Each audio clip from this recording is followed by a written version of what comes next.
This podcast is proud to be part of the TalkSPORT Fan Network. TalkSPORT. Powered by fans.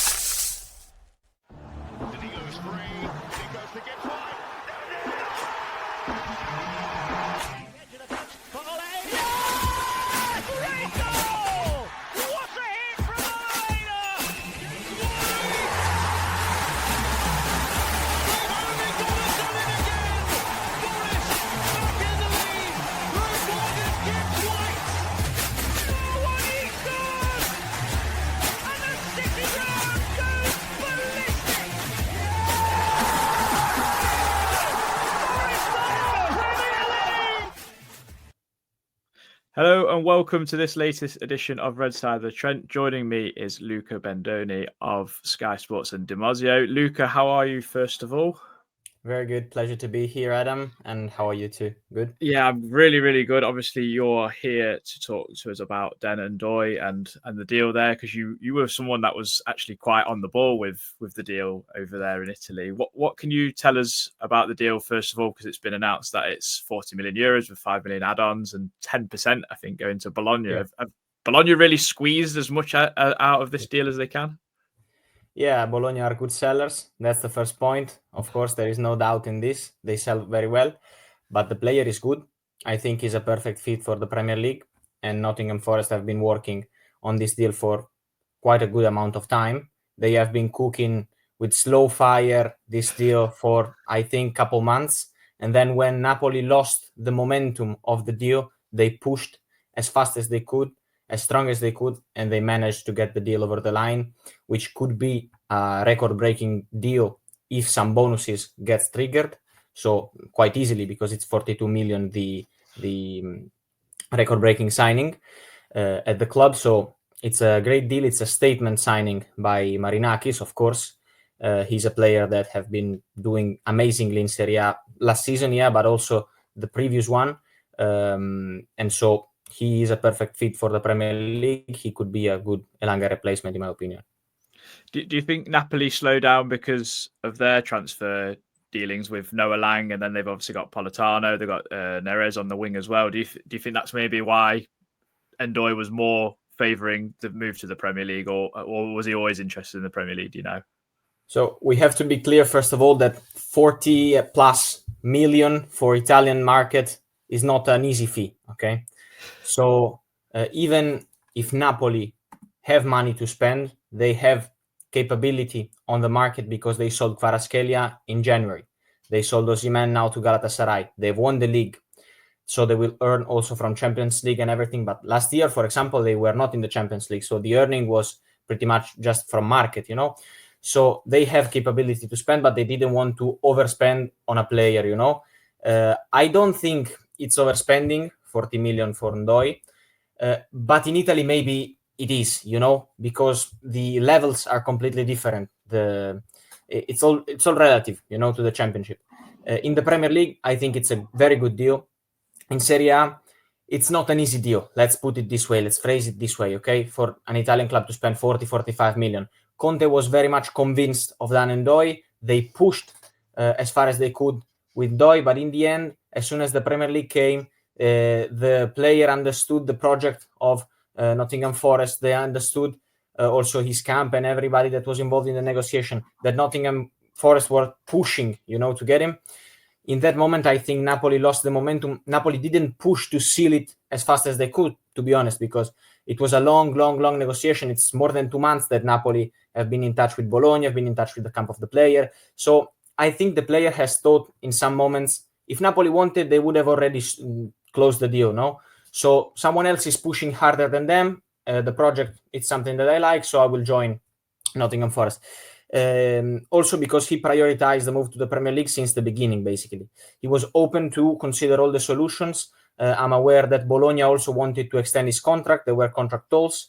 In case he wasn't sold this summer, he would have extended the contract and then spoken later on during the next windows about a sale, a move out from Bologna. He was very well in Bologna, also the relationship with the club. And Napoli started negotiating for him months ago, really. Also in January, they wanted him.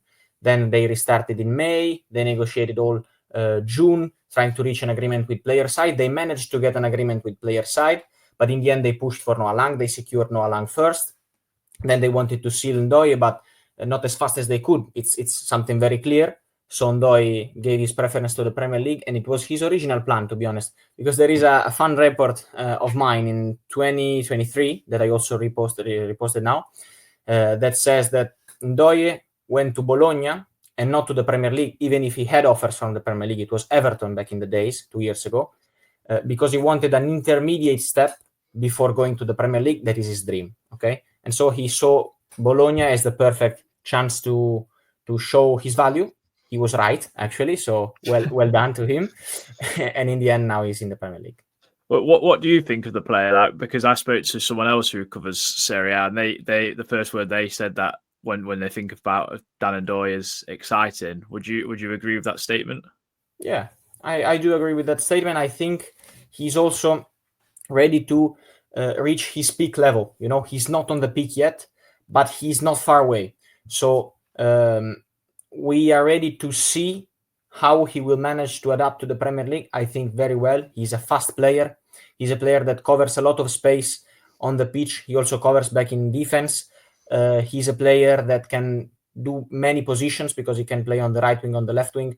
He has played also in case in a midfield, you know, as a wing back. So these positions in the midfield. I think he's a very versatile player. He's a fast player. He can dribble. He can score, because this year he has finalized way more than the previous one. He had struggles in his first season in Serie A, but it's never easy to get it done really well in the first year in Serie A, because he had a lot of expected goals, but he scored, I think, 1-2 goals, something low, okay? But he had like 8-9 expected, okay? Don't quote me on the stats, but it's something to get you understand, but you can check.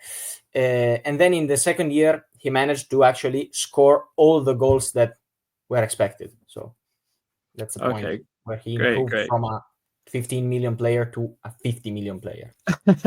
I mean, I know you say he can play left, right, wing back. Where do you see his best position? It seems like right wing last season was where he really kicked off, and obviously as losing Anthony Elanga, it seems like it's a match made in heaven there, where he can really take that shirt and make it his own and really show what he's all about, I guess. Well, yeah, he can play on both wings, I think, very well. He's right-footed. He can play easily on both, so I think he can shine on either. How's Bologna fans reacting to this? Are they thinking it's an unbelievable deal? Like, are they saying it was too good to turn down, or are they quite disappointed that he's going and they wish that if they could stay, he could stay longer? I think they understood that it was his moment to get a move. Some in Italy didn't understand how he preferred a move to the Premier League, even if not in a top 5 club, rather than going to Napoli. But I can see his vision, and it's not just something of money. It's also something about fitting in the right championship, playing regularly, and then from Nottingham Forest you can go basically everywhere next move in case he wants to move again, in 2-3 years time, in case he's shining, etc. Even if he will be 27, 28, you can still go to, I don't know, Man City. You can go look at Jack Grealish, for example, from Aston Villa to Man City. Look at whoever, So I think Napoli would have been a little bit of a roof for him, where you can't really do a next step. Also because Napoli don't sell you. It's impossible to get sold from Napoli because they have a strong club policy that they want to keep their players, and it's something really understandable. They say a player has a contract until, 2028, 2029, 2030, whatever. He stays until that year, and it's something that I really respect. So that's how it worked also with Osimhen. They get all they wanted on Osimhen. And sorry for the off topic, but it's something that is important to get everybody to understand. So Napoli would have been a sort of final move for him. Nottingham Forest can be a move to shine, a move to give everything for the club. He's really much involved in the project, but also a way to shine in the Premier League. That is the most important championship in the world. I mean, it's great to hear that he's got that kind of ambition and almost he's thinking about that sort of thing. I mean, I think Forest is a great club to come to in terms of a stepping stone because of our fan base. Our history is pretty good.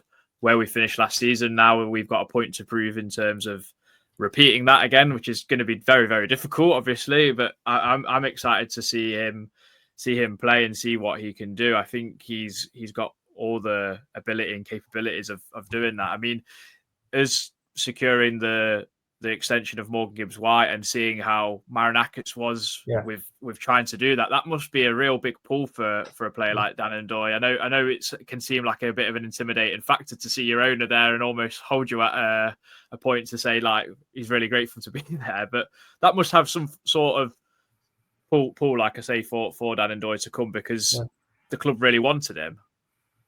Yeah, he understood that the project is there to to improve. To get it.